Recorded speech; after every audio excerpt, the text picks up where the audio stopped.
Hai, Assalamualaikum warahmatullahi wabarakatuh. Nama saya Sufi Afiq bin Sulong, nombor PTM 190707951. Nama saya Afifah Humaira binti Izham. Nombor ID saya PTM 190708203. Saya Muhammad Zulfi bin Zulkifli. Nombor ID saya PTM 190708030. Hai, Assalamualaikum. Nama saya Alif Nizaruddin bin Muhammad Ali. Nombor matrik PTM 190708041. Kolam ialah kumpulan air bertakung semula jadi atau buatan manusia yang lebih kecil daripada tasik. Berbagai-bagai jenis takungan air buatan manusia digunakan sebagai kolam, antaranya termasuklah kebun air yang direka sebagai hiasan estetik, kolam ikan yang direka untuk peternakan ikan komersial dan juga kolam suria yang direka untuk menyimpan tenaga haba. Kolam dan tasik berbeza dari sungai kerana kederasan arusnya. Arus sungai mudah untuk diperhati, tetapi kolam dan tasik pula mengalami mikro arus yang dibawa oleh haba dan arus sederhana yang dibawa oleh angin. Ciri-ciri ini membezakan kolam dan ciri-ciri rupa bumi berair yang lain seperti kolam arus dan kolam pasang surut. Terdapat pelbagai jenis kolam yang boleh digunakan untuk menternak ikan. Antaranya ialah kolam tanah, kolam konkrit dan juga sangkar. Aquaponik juga boleh digunakan untuk menternak ikan. Kebiasaannya, kolam tanah digunakan untuk skala yang besar. Ia juga tidak memerlukan kos yang tinggi untuk membinanya. Bagi kolam konkrit pula, ia memerlukan kos yang tinggi untuk membina, tetapi hasil tuaiannya mengambil masa yang singkat. Bagi sangkar pula, kualiti air sangat bagus. Ini kerana kita tidak perlu mengambil masa kita untuk menukar air, tetapi untuk menukar kos yang tinggi. Aquaponik, kita boleh meletakkan biji benih di atasnya, sama ada biji benih sayur seperti pakcoy maupun sawi. Kita juga boleh meletakkan ikan di bawahnya. Korang tahu tak apa itu aquaponik?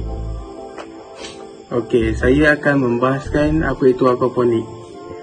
Aquaponik merupakan teknologi pertanian yang menggabungkan aquakultur dengan aktiviti hidroponik dalam satu pusingan air.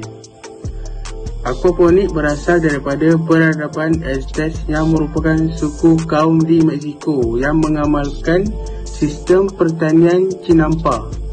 Chinampa merupakan satu kaedah pertanian yang menggunakan perairan cetek atau tidak dalam.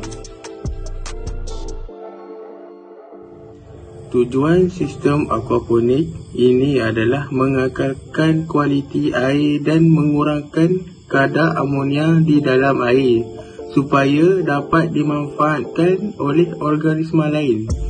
Selain itu, aquaponik juga dapat menjimatkan ruang.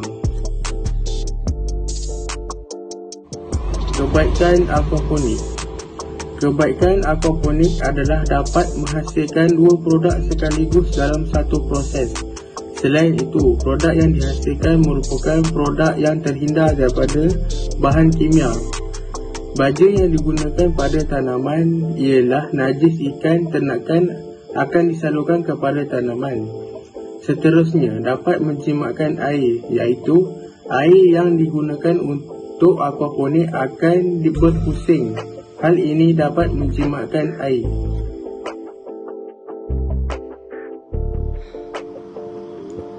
Selain daripada kolam ikan komersial, kolam ikan hiasan juga adalah salah satu daripada reka bentuk kolam ikan. Apakah yang dimaksudkan dengan kolam ikan hiasan? Kolam ikan hiasan adalah sebuah taman mini yang sesuai diletakkan di sudut hadapan rumah ataupun di halaman rumah. Sebuah taman mini di hadapan rumah ataupun halaman rumah itu adalah salah satu daripada sebuah landscape. Ini adalah contoh-contoh kolam ikan hiasan.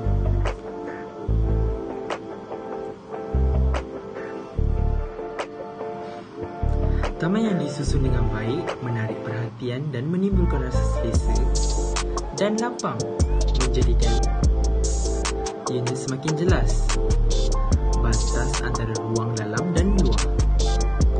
Kita dapat membayangkan betapa indahnya memiliki taman di mana kita dapat menghabiskan berjam-jam dan menikmati alam yang indah dan cuaca yang baik. Kehadiran air di halaman tidak kira sama ada kolam kecil ataupun air pancut, meningkatkan rasa yang tenang. Kolam sesuai untuk membiakkan ikan dan kura-kura yang dapat menjadikan taman lebih menarik, terutama jika di antara kolam itu terdapat pulau kecil di mana kita dapat bersantai setiap saat. Unsur kolam dan air akan sentiasa menjadikan taman atau halaman kelihatan luar biasa. Bagi pembersihan air kolam ikan, air kolam biasanya perlu ditukar 3 atau 4 bulan sekali. Cuma penapisnya sahaja perlu dibersihkan sebulan sekali. Selain bergantung kepada saiz kolam dan bilangan ikan yang dibelah. Biasanya, pembinaan kolam ikan mempunyai kesinambungan dengan reka bentuk landscape. Paling tepat jika binaan kolam dibuat ketika rumah hampir siap. Dan kerja membina landscape giat dilakukan kerana proses menanam paip, sistem pump serta tapisan selayunya dibuat sebelum menanam pokok dan rumput. Dalam usaha membina kolam ikan, terbaik mengikut cita rasa anda dan keluarga. Perkara paling utama, memastikan terlebih dulu jenis ikan yang bakal dibelah dalam kolam itu. Seterusnya, pilih ruang atau sudut terbaik di laman bagi menempatkan binaan kolam ikan berkenaan supaya tidak mengganggu ruang, gerakan dan keselesaan bersantai. Kemudian, fikirkan jenis pembentukan air, berpancuran atau air terjun yang sesuai untuk kolam ikan. Memang perlu disediakan bagi mengawal tahap kedalaman air dan paip limpahan bagi mengawal air kolam ketika hujan lebat. Pam atau alirkan air keluar dari ruang takungan dan bagi menanggalkan segala kotoran. Gunakan larutan sabun serta dengan berus sabut kasar menggunakan cuka yang dilarutkan dalam air bagi menanggalkan kotoran. Perlu dilaksanakan dalam mengambil kira bajet kewangan untuk perlukan kolam ikan. Apabila kolam ikan siap dibina, jangan terus masukkan ikan yang mahal. Sebaliknya, cuba dulu ikan kecil yang murah. Sekiranya dalam menjangka masa seminggu tidak apa-apa terjadi kepada ikan berkenaan, barulah sesuai dilepaskan kuih dan kad jepung yang dibeli dengan harga RM5. Begitu juga dengan kolam air pancuran yang seharusnya kekal bersih dan terjaga rapi jika sistem pengaliran air serta penapisnya berfungsi dengan baik. Gunakan sarung tangan sesuai untuk tujuan keselamatan. Pilihan penapis yang perlu tepat supaya dapat berfungsi dengan baik dan tahan lama. Bagi kesimpulan, lulusan kualiti air amat penting dalam semua jenis sistem ternakan kerana kegagalan dalam aspek kualiti air akan mengakibatkan kematian dan seterusnya mendatangkan kerugian kepada projek ternakan tersebut. Oleh itu, tumpuan terhadap pengurusan kualiti air perlulah diberi keutamaan agar projek yang dijalankan menghasilkan pulangan yang lumayan kepada pengusaha.